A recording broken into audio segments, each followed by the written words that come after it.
Hello, welcome back, co-pilots. I'm Zoe Coyle and this is... I'm Polly McGee. Yeah, she is. She did that well. 100%. Monday through to Friday. Yeah, we are Pilot Light and we're happy to be with you and talk about some interesting ideas and unpack them with you and for us.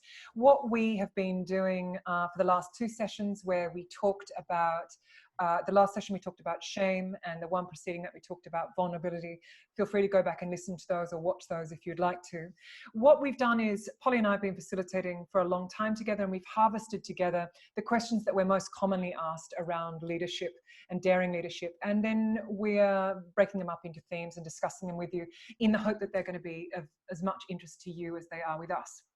So we're kind of giving you the virtual Q&A, which is what we find is the juiciest part of every workshop, is when we make that time and space for people to kind of have the questions, and it's such a fun rumble and it's such a great dance. So in our minds, you're there with us, asking us questions, and we're kind of just responding to you. So it feels like, you know, this, but it's really this. Yeah, it does. It's all that. All right, so one of the primary questions that we're asked around empathy, other than what is it, which we'll get into, but empathy is, do I need to feel or have experienced what somebody else is going through to be in empathetic connection with them? Yeah. And the answer is no, you don't. You just, so say for example, if Polly came back from war, literal war, and I've never been to war, and she was experiencing issues when she was back in her house of alienation, having a hard time reintegrating, feeling dislocated and lonely. Those emotions are things that I will have experienced. And that's what I can provide to her in an empathetic connection. And empathy is so important because it's a practice of connection.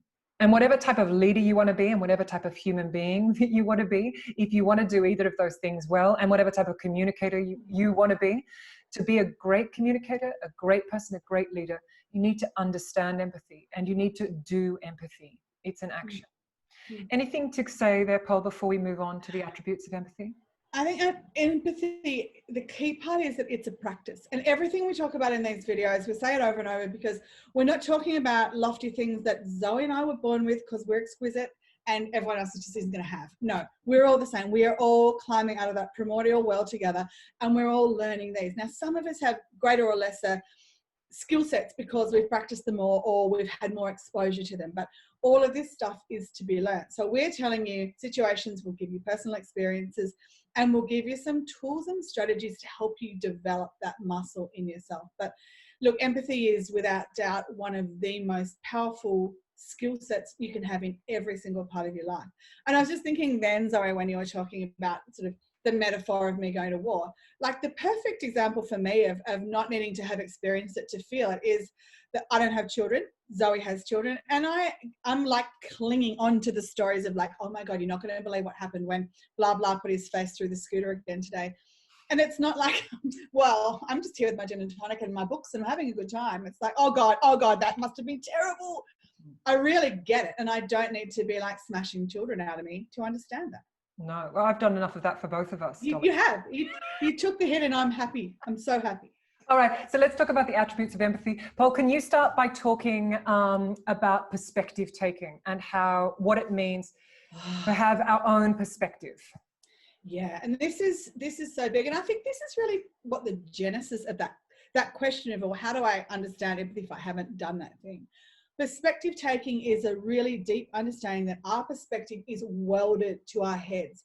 We cannot get away from the things that make us us. Our gender, our race, the demographics that we sit within, the experiences we have. We see the world through those lenses, and that is often also thought of as unconscious bias. And it's not necessarily good or bad, it is just what is. So we have to practice extra strong awareness when we're perspective taking for an other, that we aren't just projecting what it is we think that experience was for them onto the thing that they're telling us about that is causing us distress, causing them distress. Absolutely. That's perfect. And I love that idea though, when you refer to it as soldered to your head, because before I stole that from you. No, you didn't. But before I'd understood that idea, I thought that perspective was something that we could take off and go, oh, right, I'm listening to this experience through, your gender, or your cultural experience. And so, of course, it was utterly tainted. So from the very beginning, I couldn't be in alignment with you. So it's a really interesting one, the perspective taking. So that's the first attribute of empathy. And you know what else? I just thought then that, we often, when we're doing that perspective taking, I think we're often reared to have that saying like, oh, you need to walk a mile in someone else's shoes. Yeah. That's like being able to get into someone else's shoes and have perspective taken off your head. And I think a better way to position that is to walk a mile next to someone in their shoes. Because that to me is what empathy is. You understand that you can't be in those shoes, but you can be with them. Yeah, and also I think that opens up the beautiful landscape too around healthy boundaries and non-enmeshment. Yeah. That it's not your job to save anyone or fix anyone. So those of you out there that are savers and fixers, put an asterisk beside that one. All right, hands up. Yes. Yeah, hands up. Double hand up. In the club. So perspective taking. The second one is staying out of judgment. So it's not your job, and it's not effective for you to judge the other person's predicament. And we all do it because it makes us feel good. And it makes us feel like we have a path through the chaos. Watch it. Also societally, we're taught that it's a good idea. Stay out of judgment. When a person comes to you with a situation, when they share their story with you and they're vulnerable enough, honor that story as their truth. That's all you need to do, is the staying out of judgment. What do you say to that, Paul? Yeah, I say that one of the great things I've learned about empathy, and I know we're going to talk about empathy misses, but the biggest thing I've learned is to actually just silence. That silence and witnessing and presence is some of the most powerful things that you can do, because staying out of judgment is really hard. Our brains have neural pathways that we have forged over decades for some of us that allows us to feel safe, as Zoe said. So it's really hard to just turn that off. So it's quite likely we will go into judgment, and we will have done it in the split sort of hair's breadth second before we've even known that we're doing it, but we can catch ourselves doing it. And it's about just seeing that internally and putting it to one side to come back to the present. Don't be in the future fixing them up. Don't be in the past thinking how you would have done it differently. Be in the moment of witnessing another human suffering on an incredibly heartfelt level. The one thing we all have experienced is what it is to suffer. That's the universal experience we can be empathetic around, rather than the individual specific experience. And bring awareness to yourself around how much you judge, when you judge, and why you judge. Because what the research tells us is that predominantly we tend to judge people that are doing just a little bit worse than ourselves. Why do we do that? We do that to make ourselves feel better and stronger and more competent. But that is such a false economy. So just be really, bring your curiosity around that. Because like with all these things, it's a skill set and it's a new neural pathway that you can take out. Do you really want to be that person where you're thinking those thoughts, you're putting yourself in comparison all the time? That is not a way to generosity. It is not a way to joy. It is not a way to being in clean connection, if you like that. But it's a way to comfort. And I think that we have to recognize that one of the things the research also tells us is that it makes us feel happy. It gives us a little boost of serotonin when we're in judgment, which is why we all do it. It's not because it's a great thing to do. It's because for a moment we've told ourselves the story that we're going to be safe and that person isn't. Phew, we got it right. And again, it's just a series of stories. We live in this great fictional paradise in our minds. The other thing too, I think about, Zoe, when I think about judgment and comparison, which again is another delicious bowl of crack that we're all stuck into, is that it holds us apart from each other. When we're in judgment, we are holding you over there for scrutiny and observation. We aren't holding you in here in a place where we are comforting and loving. And I think this is a really critical thing for humanity.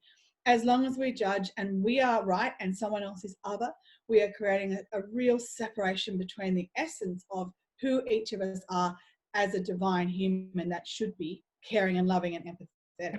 If that's our goal, that's certainly my goal. Absolutely. I mean, this goes into a space that I would love to talk about, and maybe we should do a whole video on it. That idea. Yes. What is it? What is, what's wrong with us as a species? And in part, it comes down to this idea. I mean, what a false, completely fucked up idea that we're pitted against each other. Yeah. That if you're not doing so well, I'm doing better. Or that I am doing better if I feel that I am in relation to you. I mean, it's like we've been absolutely hoodwinked. Because, you know, what we know is the most beautiful people in the world, and I use that in the most expansive, integrated way, they are not in comparison. They are not in judgment. And when you're in comparison judgment, then the ego is activated, and we're going to do a session on ego later because we're asked about that a lot. But then you have bravado and front, and then you're in more dislocation and more deceit. It's such yeah. I'm going to stop myself because I could go and go. For those of you who've been with us through shame and vulnerability, you'll start to see some of the connective tissue here, that those are all symptoms of unprocessed shame and fear of vulnerability, and judgment helps us with those. But we want empathy to be the silver platter we're holding up, because that is the antidote to those things. And we can get it right, and we just need, that's the thing, we all need to try harder. Yeah. So the third aspect then is recognizing emotion. And then the fourth is communicating emotion. So we're going to put those together to be expedient, because we want to get on to empathy, misses. So recognizing emotion, you're not going to be surprised by this, our friends. We're going to say, get curious. Yeah. Get an emotional lexicon, develop a vocabulary. There are beautiful emotional wheels that you can print off. We have one in the house with the small children where we can say, it's not just sad, mad, and glad. There's a full spectrum of emotions that we know. Find your language.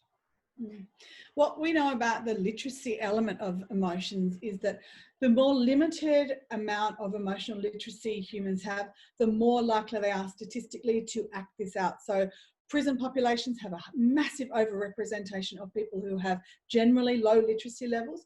Those low literacy levels, we measure them as numeracy and the classic reading writing, but it's actually the capacity to express and the capacity to name the feelings. And what we see is you can't name it, you act it out. So it is so linked. And from the very, very earliest times, the key things to be working on with kids is, as Zoe said, it's knowing how to name the feeling and to have a lot of different names for it. We're really locked in, but just know that there are such strong ties to I guess, poor behaviours or to antisocial and difficult behaviours, and to have a fuller experience of the spectrum of who you are in relation to others, which of course is one of the essences of empathy. We need to have those languages. What was the research, though? Is that there's 42 ways of describing emotion now? No, I think they're thinking it's around 47 at the moment. Yeah, right. That's a lot. If we're doing sad, mad, glad, there's another 34 to play with. No, 44. Maths, it's hard. It is hard. Sorry, I just had a technological moment. If I just sort of went cross-eyed, I'm back. I thought you were thinking about my maths. No, I was actually just thinking technology is hard. The whole Zoom just disappeared, and then it said, do you want to leave the meeting? Obviously I did. I was out of empathetic response. Okay, so we've done the recognize emotion, and the fourth one is communicate emotion, which is don't make assumptions. It's a great rule to have about all sorts of things, not just when you're practicing empathy. Don't make assumptions about somebody else's narrative experience. But the wonderful thing about communicating emotion is if you say for example, if I say to Polly, gosh, Polly, in that meeting, it looked like you were really tired. Then Polly can either confirm that, or she could say to me, you know what? No, I wasn't tired. I was irritated because of A, B, and C, and D. So what it allows you is to work from a place of truth rather than assumption. And then the final one, number 5, is mindfulness. So sometimes in rooms, we find people quite triggered by that term, don't we, Polly? Which irritates me, because there's a lot about poor use of language that irritates me. Okay, how do I feel about mindfulness and people saying that it's rubbish? It irritates me because we've managed in a short sort of decade to commercialize the concept of mindfulness that has negated 3,000 to 4,000 years of contemplative practice. So if you want to take it into a less triggery word for you because you didn't like the latest book that came out on it, you can think about it as simply being present. But mindfulness is about being in the moment. Again, I think there's a whole range of words that are so overused, and they're overused because we say them, but we don't get them. It took me a really long time to understand what it was to be in the moment. It's like, what's that other great saying that makes me really furious? Well, just get over it. Get over it. You know, it's those things like, how do you get over something? How do you just let go of something? How do you be mindful? Well, the reality is that there is actually a practice of bringing yourself back into the present. When we're operating in the present, all we have is the truth of now from our perspective. When we're thinking, when we're imagining, when we're making assumptions, we're in history or in the future, both of which we are making up as a fictional narrative. Which is why when we're present, we aren't in our heads thinking about us, our responses. We're just there. We're witnessing the person, and we are witnessing them right now. It is a practice. You have to keep coming back. It's why in meditation, we talk about mindfulness and meditation as two sides of a coin. You come back. As your mind wanders, you bring it back. It's designed to be cray, and you have to try and give it a focal point. Getting down off my soapbox now. Sorry. No, I love it. And I completely agree. Solidarity, two fists. So it's really interesting too, because if I only had another couple of arms, I would, my massive arms. It's another interesting way to think about empathy is, how do you feel when someone, say at work, brings something vulnerable and to your attention? How does that make you feel in your body? How does it make you feel intellectually? And then flip it. When you share something that's vulnerable, emotionally exposing, or important to yourself, and it doesn't feel received by the other person, how does that feel intellectually and in your body? The other thing before we move on to empathy misses, and we all do them. So if any of you thinking, I'm an empath, I don't do that, brace yourself. But the other thing about empathy is, what was I going to say? I was just thinking about empathy misses. I don't know, Zoe, but I really feel your struggle and pain when you remember things. I'm going to have to let it go. It's gone through to the keeper, but it'll come back. While you're thinking about it, I've just got enough. I want to say something about empaths, because You want to talk about me? when we label ourselves as a thing, we begin to wear it as armor, or we begin to wear it as a mask. And I've probably seen more people commit horrible actions against empathy who self-admit to, I'm an empath, as they cut someone dead, or as they talk about themselves constantly, or as they miss a moment of really sort of beautiful, graceful self-awareness. So by just saying, I'm an empath because I feel things really deeply, is not the process of understanding how to do empathy. You may be highly sensitive, and that is an actual thing and an absolute thing.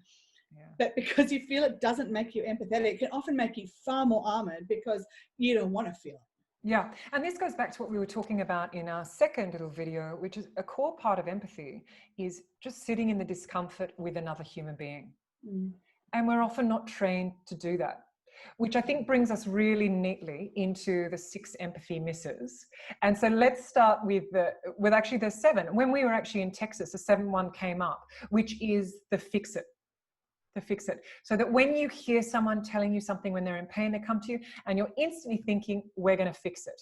This is a classic one that I've had to work on. And Polly, who else does this?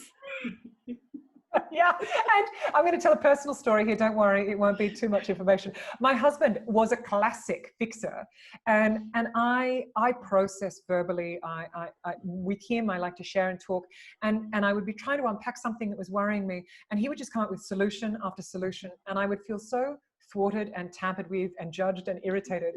And once I did this work, I was just, do you know what? I don't need you to fix it. I'm not in the solution place. I'm just sharing. I'm ordering my thoughts. And he would say, but I don't understand the point then. And I would say, empathy, I just need you to hold the space, because he doesn't process like I do. And so now we have this great shorthand where I'll say to him, literally off the back, you don't need to do anything here. Just hold space while I yabber for a bit. And you see him do this really constructed face of, okay, I'm going to give that a hell of a go. And then sometimes I say, you're off the leash. Give me a solution. And he's, joy. It's such a cool drink of water to have a solution. Because I'm such a solution action-oriented human as well, that I had to sort of learn this lesson in a number of hard ways, but mainly with Zoe, who I think had the same conversation with me as she did with Martin. But it's really great now, because now I know that, like, in the first instance, I'm primed to actively listen to learn and be present. And then I can say, is this something you want my opinion on, or you want a solution on, or is this just a space to hold it? And there's no heat in that. It's like, I need this, I need that, or I'm asking you to give me a solution. It's like, I know what to do now, and I know what's going to serve you best as a friend. But empathy, as I said, you can do some horrific crimes in the name of And look, empathy. and the brilliant thing is, I know that you're all holding your breath for me to try and find that thread that I lost. I found it. Yay! I found it. Whew. So take a deep breath, friend. It is the correct empathetic response. Sometimes we're asked that. What's the correct empathetic response? There's no one correct empathetic response because people need different things. So, for example, with some people, if I talk in an I statement, I need a hug.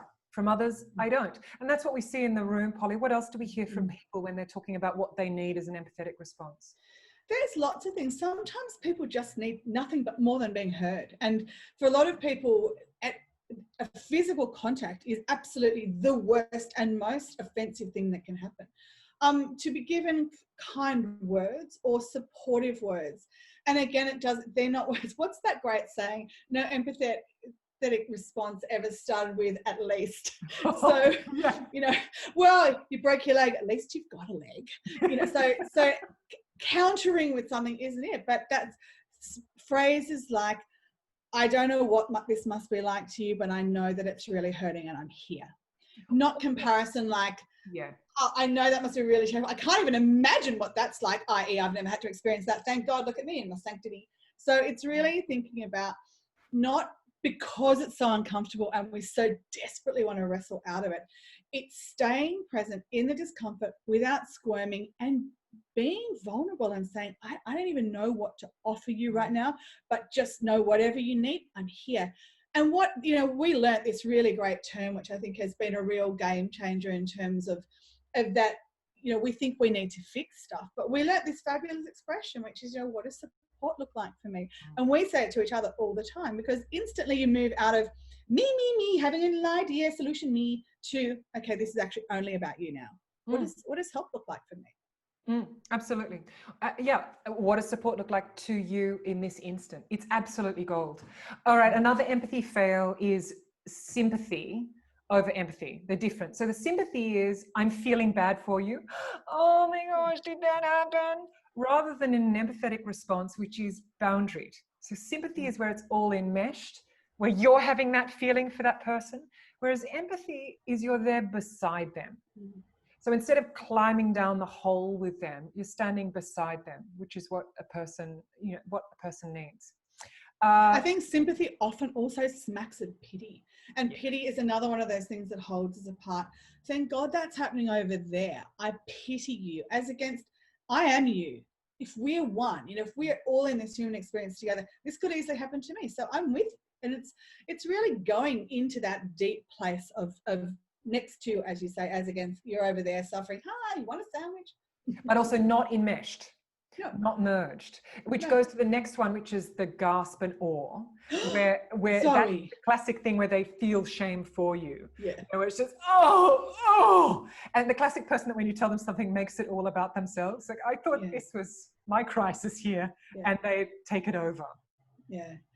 Oh, God. But again, it's like we have this desperate need to get out of that conversation any way we can. And it's like, rather than just be in that discomfort. If we got to feel shame with that person, we felt shame with them, not for them. Yeah, that's right. And then the next one, that's the third one, is the mighty fall. So you've let this person down. How on earth did you let that happen? And even though it's your experience, but they feel it's over here. How did you let that happen? So that classic. And then there's the block and the tackle. So that's, how did you let me down? So it's a classic parental one. I had quite a bit of this from my parents. What? You behaved badly and look what everyone's going to think of me. Did you experience that one in your childhood? Did that one come up for you? Yeah. Constantly. And what do you mean in my childhood? Active line, still open, people. And then there's the boots and shovel, which is, I would, when we were learning this, I thought, I've got to put an asterisk beside that. I do a bit of that too, which is the empathetic miss here is, oh my God, you think that's bad? Well, listen to this. And the thing to highlight here is that an empathetic miss doesn't come from a bad place. It's not I'm going to hijack this situation and I'm going to ride it home like the narcissist I am. But so for me, that thing of if you think that's bad, it came from a place in me, misguided, which was of trying to offer hope.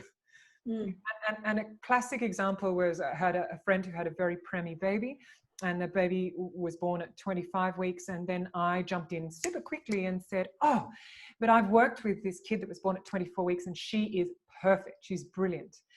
And in that process, I undermined his experience. And I disallowed him to feel his feelings. I just wiped it out and said, but there's worse than for you. It's a painful one, isn't it? That one. Yeah, actually, I had a question the other day from one of my clients around that thing of when you're having an experience, and, you know, so she was saying that she would often be having an experience and someone would say to her, oh, but, you know, all those babies are dying in Ethiopia, or there's a lot of people worse off than you. And she's saying that it just totally negated this reality that she was having experience. And she knows, of course she knows intellectually there are people who are way worse off than her, which doesn't stop her experience of feeling bad. Now it's just shameful and it's hidden and she can't talk about it out loud, which I think is the thing we often do. And it's also another mechanism to just shut it down.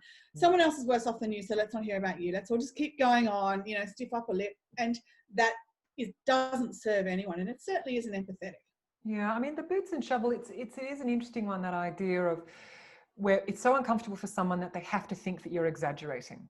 You know, you really think that that's bad?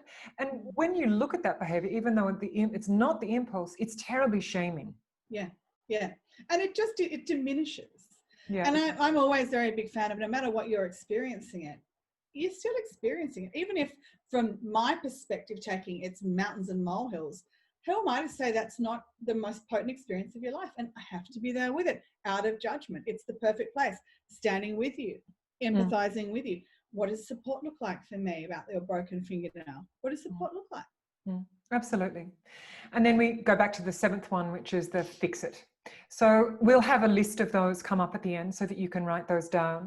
And look, I think that the thing that we want to leave you with is that have a strong think about when you make empathy misses. It's super easy to find them in other people, particularly your in-laws. But have a think about when you do them, because that's really interesting, because you know that you're not a wicked person. At least you've got in-laws. Yeah. Oh, at least. I love the you're exaggerating. I often do at least in my mind for everything, because it's like you can go down endless rabbit holes. At least you've got a rabbit hole. That's so interesting. Yeah, at least you've got a rabbit hole. I like that. At least you've got a rabbit. It's interesting. I don't do that one. I go into the comparative suffering. No, I do it in my mind. I just like playing that game. I didn't think you were doing that out loud. I love that game. And my game is the comparative suffering, where I just go into it's so much worse. This, and this. Okay, so if you have any questions, if you want to reach out to us, it's www.pilotlight.co, not .com. .co. We'd love to hear from you. We are going to come back with another series of little videos, or if you're listening to this rather than seeing us, then you're really missing out the fact that Polly's been wearing antenna on her head this entire time, and they glow in the dark. What do you mean wearing? Don't diminish my natural alienness. Oh, I feel like that was an empathy miss on my part. We are going to come back in our next video and talk about resilience, which absolutely falls squarely into the pantheon of words that people hate that make them crazy because we don't know what they mean. Really, this whole series is about words. Words and more words. Thank you for being with us, though. We love your company, and I hope that you're finding the time and space to unpack this stuff for yourself after we've unpacked it all over you. Yeah. Oh, yeah. That sounds so marvelously active. Goodbye, friends. See you later. See you next video.